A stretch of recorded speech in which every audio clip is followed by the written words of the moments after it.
When it gets dark, they will awaken. The children's spirits will rise. They will kill you. I'll just walk out in the morning, stepping over your corpses one by one. You are intruders. None of you will survive the night. And what makes you think they won't kill you? Because I am one of them.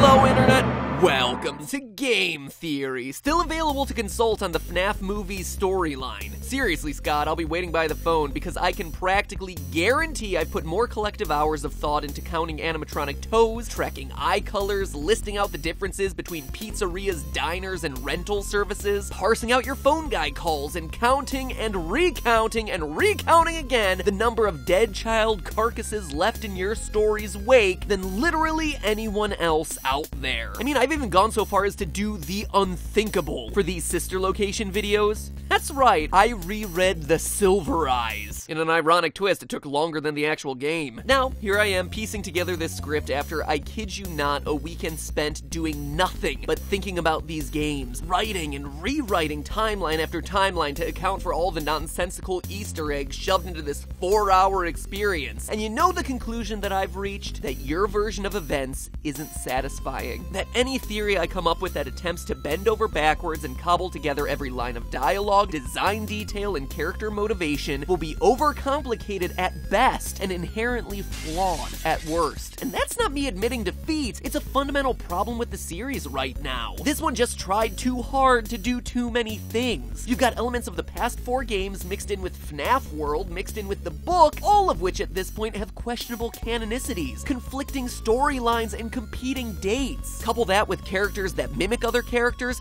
that lie to you, and characters that may not even exist across the different story threads of the franchise, and it's unclear if this is a continuation of the books, if it's a continuation of the games, or just an outright reboot of some kind. The best analogy I can think of is that it's like the giant human glob you turn into at the end of Inside. A mass of limbs all struggling to work together to move in one direction, but all just flailing out randomly. And honestly, it could have been easy. With Scott saying that the original story was completed with FNAF 4, we could have just said that Sister Location was aligned with the book and FNAF World to start paving the way for the movie. But then you couldn't help yourself, Scott. You just had to throw in those FNAF 4 Easter eggs, huh? And those put everything into chaos. And it's not just me feeling it. Based on what I'm reading online, a lot of FNAF theorists sense that the lore contained in Sister Location is a game changer, but then they don't exactly know why or what to do with it. Struggling under the weight of explaining away Ennards and babies, Mikes and Williams, casual bongos and exotic butters. What's an Easter egg, what's a tongue-in-cheek reference, and what is actual canon? So understandably, there's some confusion about what's actually going on in this game, and that is what I'm out to solve in these videos. Picking Sister Location apart to definitively put together which details matter and why this is such a monumental game for the franchise's lore. So go ahead, keep your plots vague and convoluted, Scotty boy. I'm here to translate your madness to the world. First off,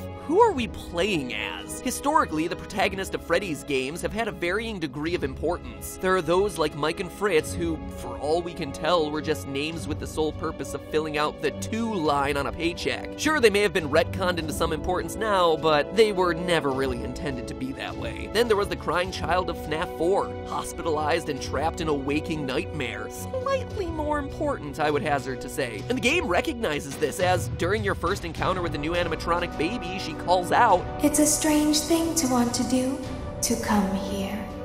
I'm curious what events would lead a person to want to spend their nights in a place like this, willingly.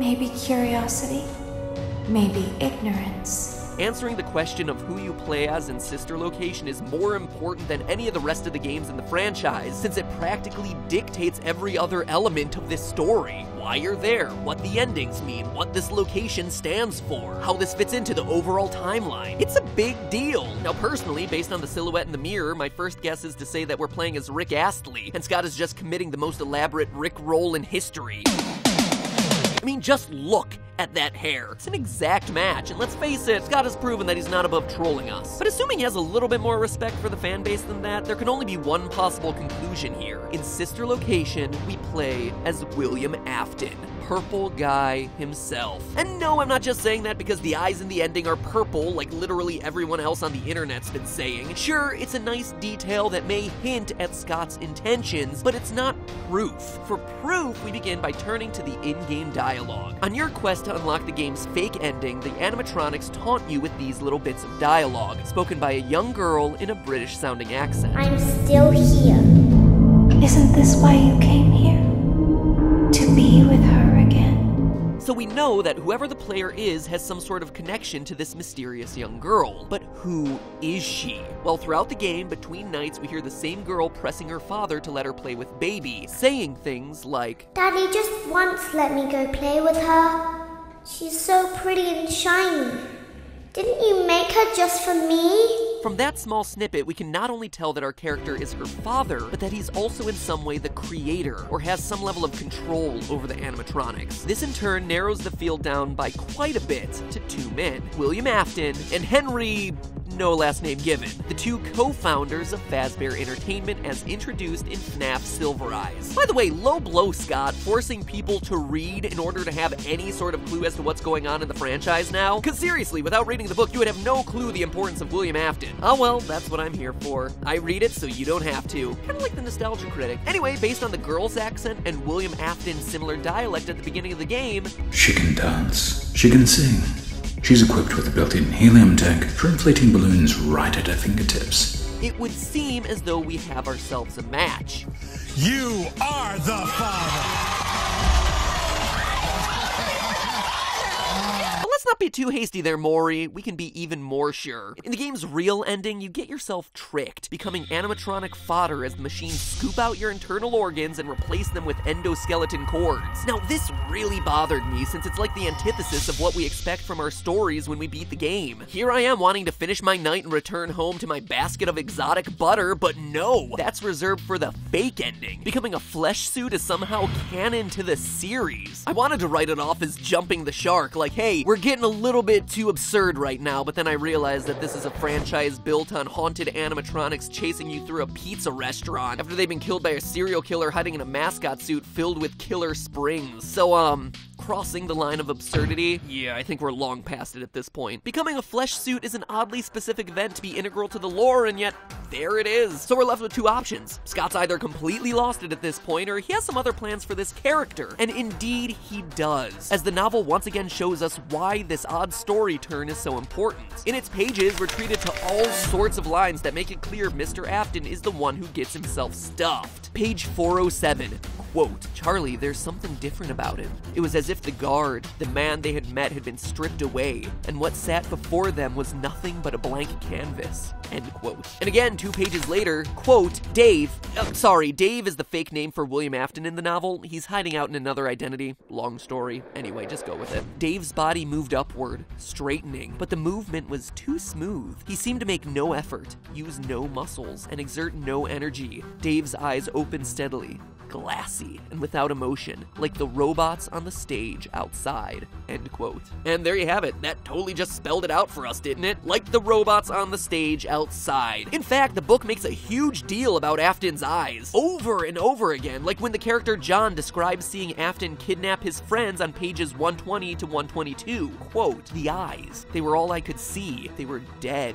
just dull and flat. Like they still moved and blinked and saw, but whatever was behind them had died a long time ago," end quote. Died a long time ago, you say? Like perhaps in an underground murder bunker, doubling as a robotic distribution center, perhaps. Now real quick, let's pause here and have some real talk to Ennard, Baby, and the gang. Guys, we're gonna have a bit of an intervention here. If your goal is to blend in with the outside world and look like us, look like any other human, choosing to go with the purple eyes is not gonna be helping your cause all that much. Artificial intelligence? More like artificial idiots. Do your homework. Humans don't tend to have purple eyes. I mean, seriously, you have a blue-eyed animatronic just waiting to go. Look, there's Foxy. He has brown/orange eyes. Great. Anyway, I digress. Who am I to judge? Maybe we're all just left to assume that Afton walks around in those cool colored contacts. Anyway, it's not just the eyes that give away Afton as the animatronic's meat puppet. His overall physicality has undergone a drastic change over the years as well. On page 480, 18, we hear that Afton started off robust and lively, a hefty man who had the ruddy geniality of a financially shrewd Santa Claus. Financially shrewd Santa Claus, huh? No one said the writing of this book was any good. There's clearly a reason why only 500 people made it all the way through this book. And I say that because on Amazon Kindle, they actually show you the most popular highlighted sections, and like, they all drop off by midway through the book, so I can only assume that I'm the only person who made it all the way through. The things I do for you. Anyway, soon after, our financially shrewd Santa Claus is accused of murder. He's released due to no bodies being found, and then he skips town. However, when he comes back, he's a changed person.